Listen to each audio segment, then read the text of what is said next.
We grow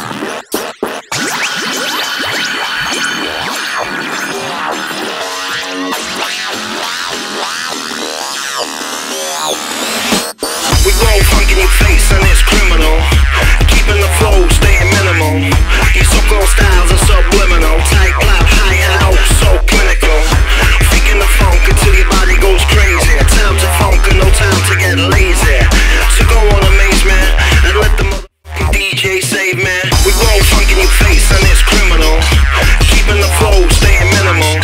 Your so-called styles are subliminal. Tight clap, high and low, so clinical. Faking the funk until your body goes crazy. Time to funk and no time to get lazy. So go on amazement and let the motherfucking DJ save, man. Hello ladies and gentlemen, and welcome to The End Is Nigh Monthly. Now it's not charting the end of the world, although it does look like we're not going far off that destination, doesn't it, the way things are going at the moment. What I'm trying to charter here is the end of the story that is being peddled all around us, which is this mediocrity that is running the world. And we're seeing through it on so many fronts, and the only thing that's holding it in place now is fear and terror. And it exists. This story that that's being peddled is, it definitely exists. We see it in a complete false energy crisis, and the fact that Europe is being pushed into this massive confrontation with Russia, all peddled through NATO. It seems to me that it's time to take a stand and it's time to do something. And so,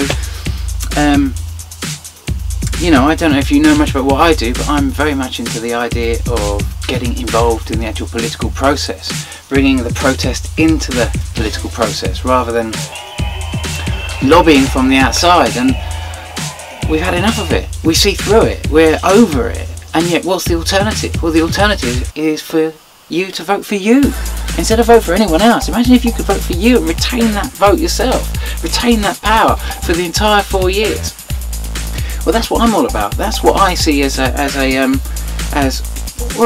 what I see as autonomy, really. You know what I mean? Where you take your power back.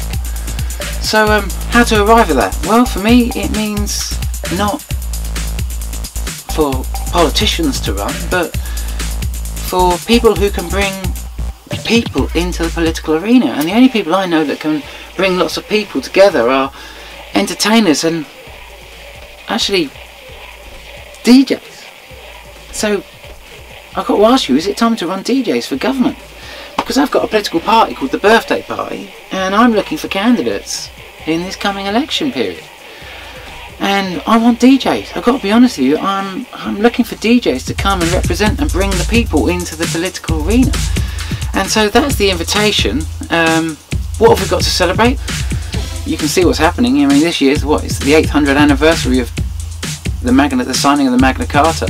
And if you see the memorial at Runnymede, it says, freedom under law. And is that something to celebrate? I don't know. All these politicians who do, and these corporations, they get away with all the stuff they do because it's lawful. Sticking a pipe in your ground and pumping chemicals into your water table. Fracking is not right, but it's lawful. George Bush, when asked, who told him torture was legal, he said his lawyer. And you see Tony Blair saying that he can dump all that depleted uranium on Iraq in the name of redemption to a crime that we're pretty much sure Iraq had nothing to do with. And was that lawful? Tony Blair said he was in his lawful right to do that. This is what we're celebrating with the Magna Carta, freedom under law. That's what I see it. Maybe I'm wrong, but then I think true sovereignty is your right to stand up and speak. That's where your real sovereignty is, whether you've got the balls to stand up and say what you've got to say. So maybe not the Magna Carta, but maybe the Magna Carta. I don't know, whatever rocks your boat, really. I mean, the Magna Carta was signed 15th of June 1215.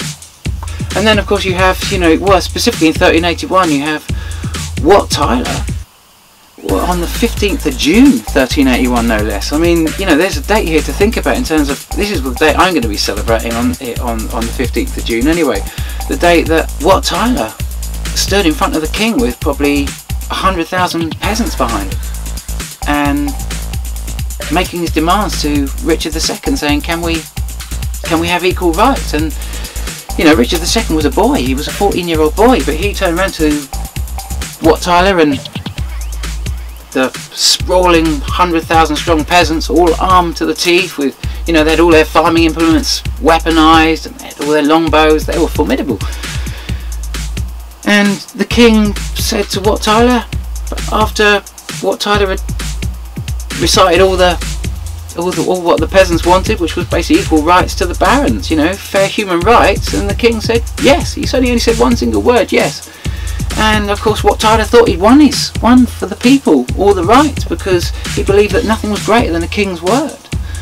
And but of course then one of the king's men went round and stabbed Wat Tyler in the neck, and that was on the 15th of June 1381. And I think the fact that someone's got the courage to stand up for their rights, I think that's what makes them sovereign. You know, Wat Tyler having the courage to stand up on the 15th of June, that's sovereignty to me.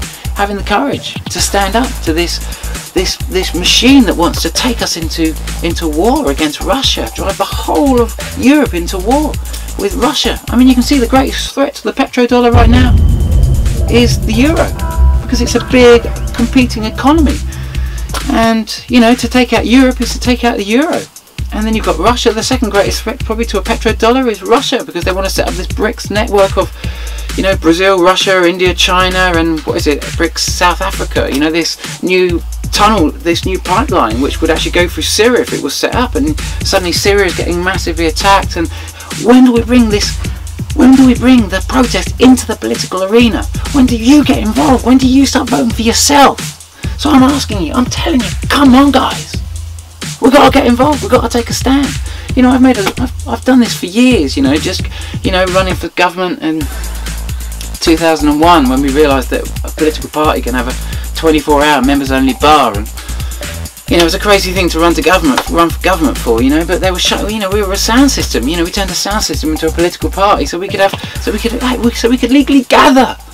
If I can get involved and run for government and get involved, so can you. We can all get involved, but we've got to bring the people in, which means we need DJs, we need a party, and we need you. We need you to vote for you. We need you to come and get involved. So come and get involved in the birthday party. I didn't set it up to celebrate the Magna Carta. I set it up to celebrate our sovereign birthrights, and they exist if you're willing to take a stand. You can see what's unfolding here, and it's not nice. It's getting out of hand, and this is going to go really wrong unless we rise to the challenge. So get involved. If you do want to sort of like run, what I suggest you do is you put your music up on SoundCloud, and then you post from SoundCloud. You take your SoundCloud piece, whatever you want to use to run as a DJ, and whatever sample you want to offer, and put it up on sovereignbeing.me. It's a new website that I've set up with Sunbird and a group of other people. Sunbird, who set up Sunrise Festivals. So we're trying to create a space for people can come along and actually bring music into the political arena. This is a brand new website, so it's all a bit tenuous. We're just starting it out, we're just beginning something. It might go horribly wrong, but I tell you what, unless we initiate something, we're never going to get anywhere. So all hands on deck if you want to get involved, if you think you can get involved, unless we actually enter this political arena, because sure as hell, you know, 2 million people lobbying, you know, Tony Blair does not go to war with, you know, in sort of like Iraq in 2003. If that doesn't show you that protesting is not going to work, we have to enter the political arena. So we need DJs to pull the people in. What are we going to get if we go to war with Russia? What are we going to get out of it? This is just a fabricated energy crisis, and we've got to take a stand, or we just get dragged down in this bullshit story, and this story's got to end.